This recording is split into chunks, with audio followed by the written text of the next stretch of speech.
Halo semua, selamat datang di video ini. Nah, sebelum video ini dimulai, izinkan saya mengaturkan panganjari umat.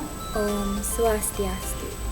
Perkenalkan, saya Desa Nyoman Srinadi, mahasiswa S2 Pendidikan IPA Universitas Pendidikan Ganesha. Nah, pada video ini saya akan menjelaskan 5 pokok bahasan mengenai filsafat pendidikan. Yang pertama yaitu mengenai pengertian filsafat, cabang filsafat, serta karakteristik filsafat pada aspek ontologi, epistemologi, dan aksiologi pendidikan. Nah, filsafat ini berasal dari bahasa Yunani yang terdiri dari kata philos dan sophia. Philos ini berarti cinta dan sophia berarti kebijaksanaan. Dari dua kata tersebut dapat ditarik kesimpulan bahwa filsafat ini memiliki makna cinta akan kebijaksanaan. Nah, pengertian filsafat itu sendiri adalah pengetahuan atau pemikiran yang mengandung kebenaran tentang segala sesuatu yang ada di kehidupan manusia. Nah, terdapat 6 cabang filsafat. Yang pertama yaitu metafisis, yang kedua epistemologis, yang ketiga metodologis, yang keempat yaitu logika, yang kelima yaitu etis, dan yang keenam yaitu estetis. Selanjutnya terdapat 3 aspek filsafat. Yang pertama yaitu ontologi yang membahas mengenai hakikat, yang kedua epistemologi yang membahas mengenai asal-usul ilmu pengetahuan, dan yang terakhir yaitu aksiologis yang membahas manfaat atau nilai dari suatu pengetahuan. Yang kedua yaitu makna filsafat sebagai inspirasional, preskriptif, dan investigatif. Yang pertama yaitu inspirasional, yang mana memiliki makna bahwa filsafat digunakan sebagai media ekspresi dalam merumuskan tujuan pendidikan. Nah, contohnya yaitu tujuan pendidikan oleh Plato ini dijadikan inspirasi dalam menentukan tujuan pendidikan bagi suatu negara. Yang kedua ada preskriptif, yang mana filsafat digunakan dalam penentuan arah dan kejelasan pendidikan. Contohnya yaitu kurikulum Merdeka menganut filsafat progresivisme. Yang ketiga yaitu investigatif, memiliki makna filsafat dijadikan sebagai pedoman dalam menyelidiki praktik dan kebijakan pendidikan. Contohnya yaitu adanya penerapan kurikulum Merdeka Belajar sebagai penyempurnaan kurikulum 2013. Selanjutnya yaitu kebermanfaatan dalam pengembangan pendidikan ditinjau dari filsafat idealisme dan realisme.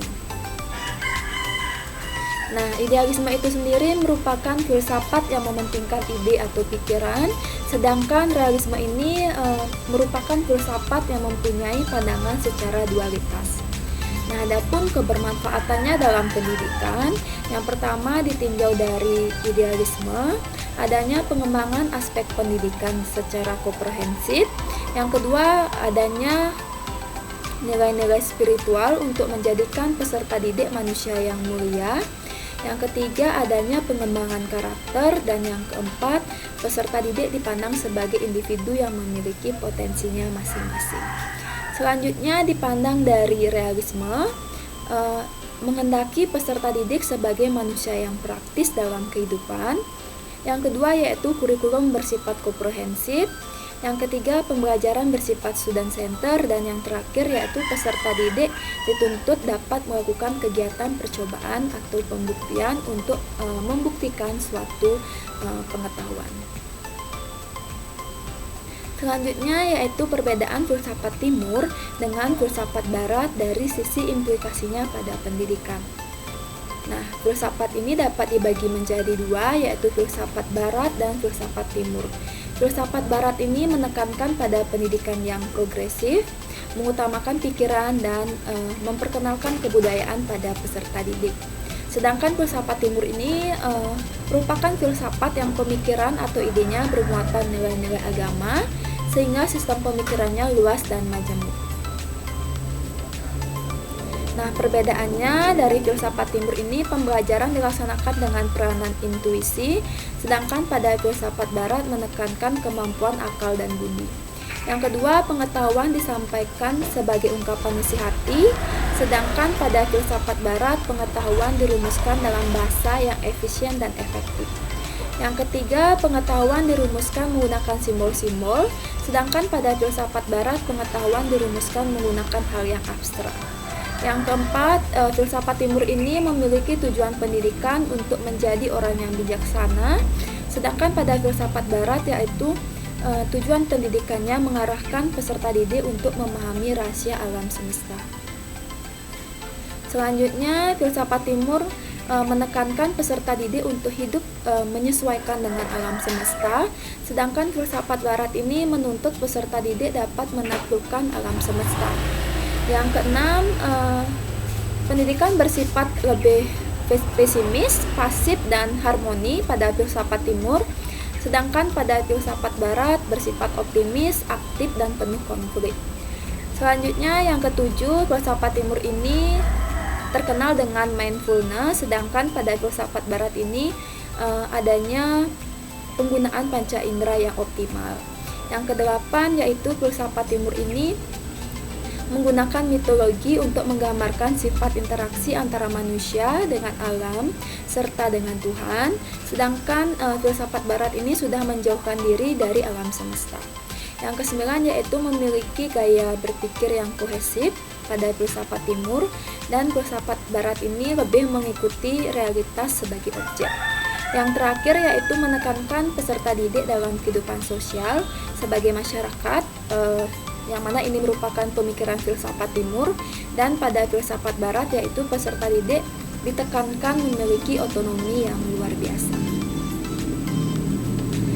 Nah, pokok bahasan yang terakhir yaitu mengenai filsafat pragmatisme. Filsafat pragmatisme ini merupakan pemikiran yang mempunyai fokus pada manfaat praktis bagi kehidupan manusia. Selanjutnya, pragmatisme ini mampu mendorong filosofi yang lebih sukses dikarenakan yang pertama yaitu epistemologi pragmatisme berbasis pendekatan empiris, yang kedua yaitu adanya penyelidikan eksperimental dengan memanfaatkan metode sains modern, dan yang ketiga yaitu pragmatisme ini menekankan kegunaan atau kebenaran pada kebenaran sains. Nah, adapun tokoh dari pragmatisme ini ada 3 yang terkenal. Yang pertama itu ada Charles Sanders Peirce, yang kedua ada William James, dan yang terakhir ya ada John Dewey. Baik, sekian yang dapat saya sampaikan mengenai filsafat pendidikan. Semoga video ini dapat dimengerti dan membantu kalian untuk memahami filsafat pendidikan. Sekian yang dapat saya sampaikan, saya tutup dengan terima kasih dan Om Santi Santi Santi Om.